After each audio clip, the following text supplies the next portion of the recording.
The story of my experiments with truth, Mahatma গান্ধীর আত্মজীবনী, আত্মকথা অথবা সত্যের প্রয়োগ। দ্বিতীয় ভাগ, পর্ব 6। নাতাল পৌঁছিলাম। বিলাত যাওয়ার সময় বিচ্ছেদের যে দুঃখ অনুভব করিয়াছিলাম, দক্ষিণ আফ্রিকা যাইতে তাহা অনুভব করিলাম না। মা তো চলিয়াই গিয়াছেন, পৃথিবীতে ঘুরিয়া বেড়াইবার অভিজ্ঞতাও হইয়াছিল। রাজকোট ও বোম্বাইয়ের মধ্যে যাতায়াত হইতেছিল। এইবার পত্নীর সহিত বিচ্ছেদের জন্যই যাহা কিছু দুঃখ। বিলাত হইতে আসার পর আরেকটি পুত্র হইয়াছে। আমাদের স্বামী স্ত্রীর ভালোবাসার মধ্যে ভোগের স্থান অবশ্যই ছিল, তাহা হইলেও তাহাতে নির্মলতা আসিতে আরম্ভ করিয়াছিল। বিলাত হইতে আসার পর আমরা খুব কমই একত্র থাকিয়াছি। যতটা পারি তাহার শিক্ষকতা করিয়াছি এবং তাহার কতকগুলি অভ্যাসের সংস্কার করিয়াছি। আরও সেই সংস্কারের জন্যই আমাদের একত্র থাকার আবশ্যকতা বোধ করিতেছিলাম। কিন্তু আফ্রিকার আকর্ষণ খুব বেশি, তাই তাহার বিচ্ছেদও অসহ্য বলিয়া মনে হয় নাই। 1 বৎসর পরে তো দেখা হইবেই, এই বলিয়া সান্ত্বনা দিয়া আমি রাজকোট ত্যাগ করিয়া বোম্বাই পৌঁছিলাম।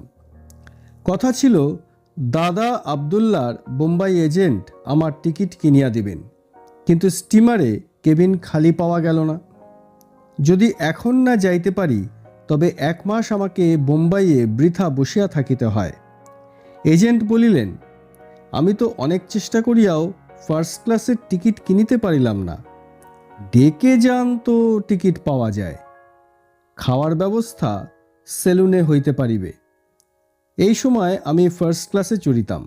ডেক প্যাসেঞ্জার হইয়া কোনো ব্যারিস্টার কি যায়? আমি ডেকে যাইতে অস্বীকার করিলাম। আমার এজেন্টের উপর সন্দেহ হইল। ফার্স্ট ক্লাসের টিকিট পাওয়া যায় না, ইহা আমার মনে লাগিল না। এজেন্টকে বলিয়া আমি টিকিট কেনার চেষ্টা করিতে লাগিলাম। আমি স্টিমারে গেলাম। স্টিমারের প্রধান কর্মচারীর সহিত দেখা করিলাম। তাহাকে জিজ্ঞাসা করিতেই তিনি আমাকে খোলসা করিয়া বলিলেন, আমাদের জাহাজে সাধারণত এত ভিড় হয় না, কিন্তু মোজাম্বিকের গভর্নর জেনারেল এই স্টিমারে যাইতেছেন, সেই জন্য সমস্ত জায়গা ভর্তি হইয়া গিয়াছে। আপনি কি কোনো রকম করিয়া আমার জন্য একটা জায়গা করিয়া দিতে পারেন না? প্রধান কর্মচারী একবার আমার আপাদমস্তক নিরীক্ষণ করিয়া হাসিয়া বলিলেন, একটা উপায় আছে। আমার কেবিনে একটা বার্থ খালি আছে, সেখানে আমরা যাত্রী লই না, কিন্তু আপনাকে আমি জায়গা দিতে প্রস্তুত আছি। আমি প্রধান কর্মচারীকে ধন্যবাদ দিয়া এজেন্টকে বলিয়া টিকিট কাটাইলাম। 1893 সালের এপ্রিল মাসে আমি পরম উৎসাহে দক্ষিণ আফ্রিকায় ভাগ্য পরীক্ষার জন্য যাত্রা করিলাম। প্রথম বন্দর ছিল লামু। সেখানে পৌঁছিতে প্রায় 13 দিন লাগিল। রাস্তায় কাপ্তেনের সহিত খুব বন্ধুত্ব হয়। কাপ্তেনের দাবা খেলার শখ ছিল, তিনি নূতন শিখিতেছিলেন।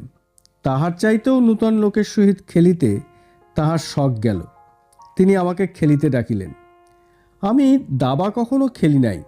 যাহারা খেলেন তাহারা বলেন যে এই খেলায় বুদ্ধির ব্যবহার খুব হয়। কাপ্তেন নিজেই আমাকে শিখাইয়া লইবেন বলিলেন। তিনি আমাকে ভালো ছাত্রই পাইলেন, কেননা আমার অসীম ধৈর্য ছিল। আমি হারিতাম, আর তাহাতেই তিনি আমাকে শিখাইবার জন্য আরও উৎসাহিত হইতেন।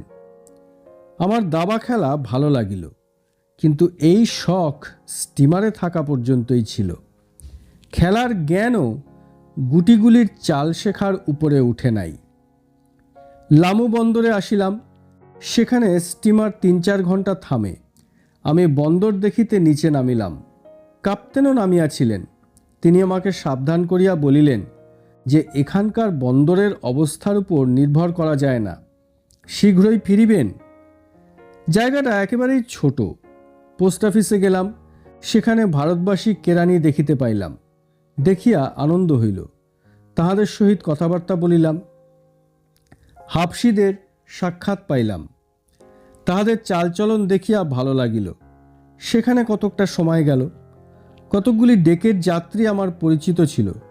তাহারা রান্না করিয়া খাওয়ার জন্য নিচে নামিয়াছিল। আমি তাহাদের নৌকাতেই উঠিলাম। একে জোয়ারের সময় তাই নৌকা খুব ভরা ছিল। জলের টানও এত বেশি ছিল যে নৌকার দড়ি স্টিমারের সিঁড়ির সঙ্গে কোনো ক্রমেই বাঁধা যাইতেছিল না। নৌকা স্টিমারের সিঁড়ির নিকট যায়, আবার তৎক্ষণাৎ হটিয়া আসে। স্টিমার ছাড়ার প্রথম সিটি বাজিয়া গেল। আমি বিচলিত হইলাম। কাপ্তেন উপর হইতে দেখিতেছিলেন। তিনি আরও 5 মিনিট স্টিমারে দাঁড়াইতে বলিলেন। স্টিমারের নিকট এক ডিঙি ছিল। আমার এক বন্ধু 10 টাকা দিয়া উহা আমার জন্য ভাড়া করিলেন ও সেই মাঝি আমাকে নৌকা হইতে টানিয়া তুলিয়া লইল। স্টিমারের সিঁড়ি তুলিয়া লওয়া হইয়াছিল। দড়ি ধরিয়া আমাকে উপরে টানিয়া তুলিল ও স্টিমার চলিতে লাগিল। অন্য যাত্রীরা রহিয়া গেল। কাপ্তেন যে সাবধান করিয়াছিলেন তাহার অর্থ এখন বুঝিলাম। লামু হইতে মোম্বাসা ও সেখান হইতে জাঞ্জিবার পৌঁছিলাম। জাঞ্জিবারে অনেক দিন বসিয়া থাকিতে হইল। 8 কি 10 দিন হইবে। সেখানে স্টিমার বদলাইতে হইল। কাপ্তেন আমাকে যথেষ্ট ভালোবাসিতেন, কিন্তু এই ভালোবাসা আমার পক্ষে পরিণামে বিশেষ প্রীতিকর হয় নাই। তিনি একদিন আমাকে তাহার সহিত বেড়াইতে যাইতে নিমন্ত্রণ করিলেন। এক ইংরাজ বন্ধুকেও তিনি নিমন্ত্রণ করিয়াছিলেন। আমরা 3 জনে কাপ্তেনের ডিঙিতে চড়িয়া পাড়ে আসিলাম। এই বেড়ানোর মর্ম আমি মোটেই বুঝিতে পারি নাই। আমি এসব বিষয়ে যে কত অনভিজ্ঞ তাহার খবর কাপ্তেনও রাখিতেন না। এক দালাল আমাদিগকে কাফরি স্ত্রীলোকদের বাড়ি লইয়া গেল। প্রত্যেককে এক একটি কামরা দেখাইয়া দিল। সেখানে ঢুকিয়া লজ্জায় আমি স্তব্ধ হইয়া দাঁড়াইয়া রহিলাম। স্ত্রীলোক বেচারি কি করিবে, কি যে ভাবিল তাহা সেই জানে। কাপ্তেন ডাক দিলে আমি যেমন ভিতরে প্রবেশ করিয়াছিলাম তেমনিভাবেই বাহির হইয়া আসিলাম। কাপ্তেন আমার নির্দোষিতা বুঝিলেন। প্রথম আমার খুব লজ্জাবোধ হইয়াছিল, কিন্তু যেমন মনে হইল কাজটা কোনো ক্রমেই অনুমোদন করা যায় না, অমনি আমার লজ্জার ভাবও মিলাইয়া গেল। ওই বহিনকে দেখিয়া আমার মনে একটু বিকারও যে স্পর্শ করে নাই, সেজন্য আমি ঈশ্বরের নিকট কৃতজ্ঞতা জানাইলাম।